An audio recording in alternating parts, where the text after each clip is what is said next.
One of the major uses of commas is to set off non-restrictive information. So we call this non-restrictive information.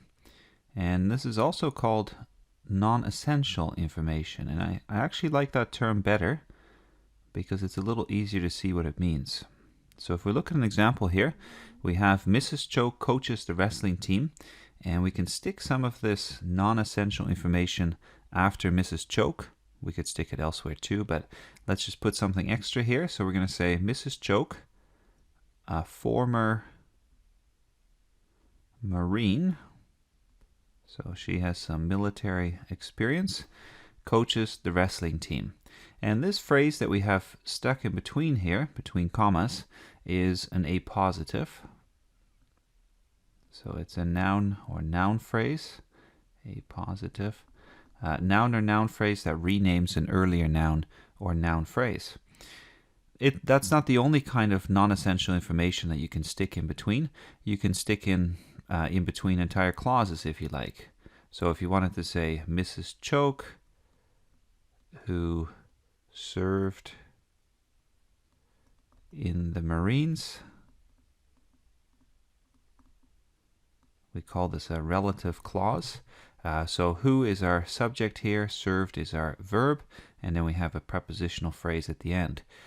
A lot more information in this part of the sentence, in this non-essential information, but you can stick all sorts of stuff in between commas, and it's almost like putting it in between brackets. If you were to put this material at the end of the sentence, so if you were to stick something after the wrestling team, then you would just need a comma and then the period, so not two commas in that case.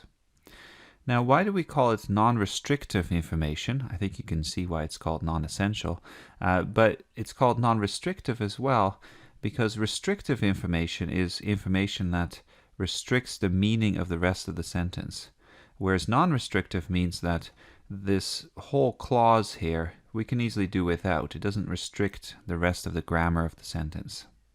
So that's non-restrictive or non-essential information, and as we wrap up this video we'll look at a couple of other things quickly here. When it comes to non-essential information, one of the things to watch out for is the difference between that and which. Now, this is not a rule that's set in stone, but it is a tendency that you want to watch out for. And the idea here is that which is often used after a comma, whereas that often doesn't have a comma. So which then is really non-essential information, and it often starts a relative clause. So we have which becomes our subject, we have a verb in one, and then we may have some other information after that as well. And as long as you can kind of follow this rule generally, or at least if you're aware of it, then you can avoid some awkward expressions. But again, it's a rule that you see in Microsoft Word, for instance. If they put that squiggly line under which or that, then the program is telling you that you need to switch to the other one. But I think over time you'll get used to what seems comfortable and what seems intuitive. And as long as you're aware of this rule, that makes all the difference, I think. One more thing to observe here about non-essential information. It can be difficult to tell sometimes when something is essential and when it's not. So if we look at this example, it reads, "My youngest sister, Phaedra, often plays with my brother John." So we have Phaedra here, the name. We have it set off with commas, with two commas here. But why is it that the name John, in this case, we did not put a comma before John? In both cases, we're dealing with an appositive, so a noun that renames an earlier noun.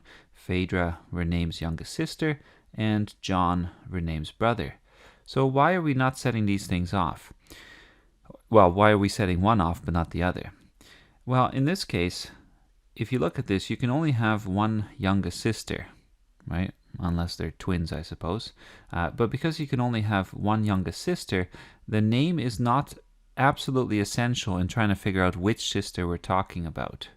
So because of that, we can put Phaedra pretty much in brackets. We have enough information to go on to figure out who this sister is.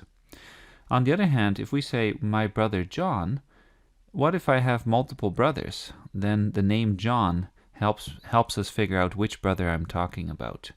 So that's the trick with non-restrictive or non-essential information.